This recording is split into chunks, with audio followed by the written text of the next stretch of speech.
Hello, എല്ലാവർക്കും സുഖമല്ലേ? ഞങ്ങളിവിടെ സുഖമായിരിക്കുന്നു കേട്ടോ. ഭയങ്കര ചൂടൊക്കെ അല്ലേ. അപ്പോൾ വൈകുന്നേരം സ്കൂൾ കഴിഞ്ഞ് മോള് വന്നപ്പോൾ അവൻ വാച്ച് എടുത്ത് കൊടുക്കുകയാണ്. എന്താ ചേച്ചിക്ക് വാച്ച് വാങ്ങിയിട്ടുണ്ട്, അമ്മേരെ വാച്ച് അമ്മക്ക് കൊടുക്കണം എന്നൊക്കെ പറഞ്ഞ് കൊടുക്കുകയാണ്. അപ്പോൾ വാച്ചൊക്കെ അവൾക്ക് ഇഷ്ടപ്പെട്ടു.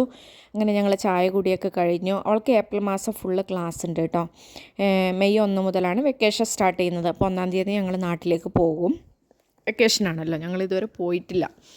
വിഷുവിനൊന്നും പോയിട്ടില്ല. അപ്പോൾ ഇന്ന് വൈകുന്നേരത്തേക്ക് ചപ്പാത്തിയും പനീർ കറിയും ഉണ്ടാക്കാമെന്ന് വിചാരിച്ചു. അപ്പം ഞാനിവിടെ പനീർ കറിയുടെ റെസിപ്പിയൊന്നും അല്ല കാണിക്കുന്നത്. നിങ്ങൾക്ക് എല്ലാവർക്കും പനീർ ഇഷ്ടമാണോ? എനിക്ക് പണ്ട് തീരെ ഇഷ്ടമല്ലായിരുന്നു കേട്ടോ. കാരണം പനീറിന് ഒരു ഫ്ലേവറൊന്നും ഇല്ലല്ലോ, ഒരു ബ്ലാങ്ക് ഫ്ലേവറാണ് അതിന്. അപ്പോൾ നമ്മളത് കറി വെച്ച് കഴിക്കുമ്പോഴും അതിന് വലിയ ടേസ്റ്റായിട്ടൊന്നും തോന്നുന്നില്ല. അപ്പം ഞാൻ പിന്നെ കഴിക്കാതായി പനീർ. പിന്നെ ഞങ്ങൾ ഹോട്ടലിലൊക്കെ പോയി കഴിയുമ്പോൾ നല്ല പനീർ ടിക്ക മസാല, പിന്നെ പനീർ ടിക്ക, ഈ A to B വെജ് ഹോട്ടലുണ്ടല്ലോ, അവിടെ പനീർ ടിക്ക കിട്ടും. അത് മസാല ഗ്രേവിയൊന്നും ഉണ്ടാവില്ല, ഒരു പനീർ ടിക്ക നമ്മൾ സ്ക്വയറായി കട്ട് ചെയ്ത് ജസ്റ്റ് ഒന്ന് ഫ്രൈ ചെയ്ത് ക്യാപ്സിക്കൊക്കെ ഇട്ട് മസാലയൊക്കെ ഇട്ട്, അപ്പോൾ അതൊക്കെ ഭയങ്കര ഇഷ്ടമാണ് കേട്ടോ.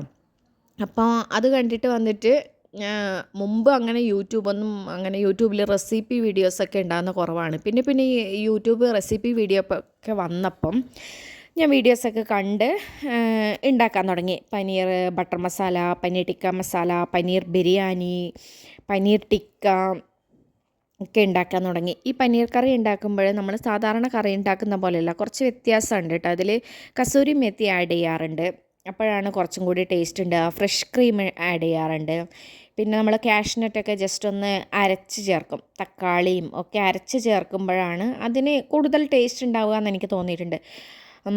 അല്ലാതെ ഈ ബട്ടറിൽ പനീർ ഫ്രൈ ചെയ്ത് കഴിക്കാൻ തന്നെ നല്ല ടേസ്റ്റാണ്.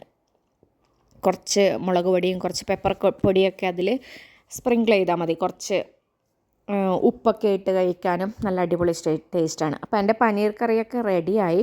ഒരു 5:30-5:45 ആയി. ചെറുതായിട്ടൊന്ന് മഴക്കാറ് പോലെയൊക്കെ ഉണ്ട്, പക്ഷെ മഴയൊന്നും പെയ്തില്ല കേട്ടോ.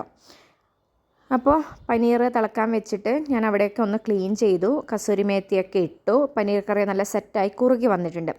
ഇനി ഒരു മണിക്കൂർ കഴിയുമ്പോഴത്തേക്ക് കഴിക്കാൻ വേണ്ടി എടുക്കുമ്പോഴത്തേക്ക് നന്നായി കുറുകി മസാലയൊക്കെ പിടിച്ച് നല്ല സെറ്റായി വരും. അപ്പോൾ ചപ്പാത്തി ഉണ്ടാക്കാൻ വേണ്ടിയിട്ടാണ് വൈകുന്നേരം. ഞാൻ വരുമ്പോഴത്തേക്ക് ഒരാൾ ഹാളിൽ നല്ല പോസിലൊക്കെ നിൽക്കുന്നുണ്ട്. അപ്പോഴത്തേക്ക് KFC കൊണ്ടുവന്നതാണ്. ഓഫീസിൽ നിന്ന് വരുമ്പോൾ KFC കൊണ്ടുവന്നിട്ടുണ്ടായിരുന്നു. അപ്പോൾ അതിൻ്റെ ഹാപ്പിനെസ്സിൽ 2 ഫിംഗറൊക്കെ കാണിച്ച് നല്ല പോസിൽ നിൽക്കുകയാണ്. അപ്പോൾ ലെഗ് പീസാണ് കേട്ടോ. ഇന്നലെ KFCയിൽ ബൈ 1 ഗെറ്റ് 1 ഫ്രീ ആയിരുന്നു.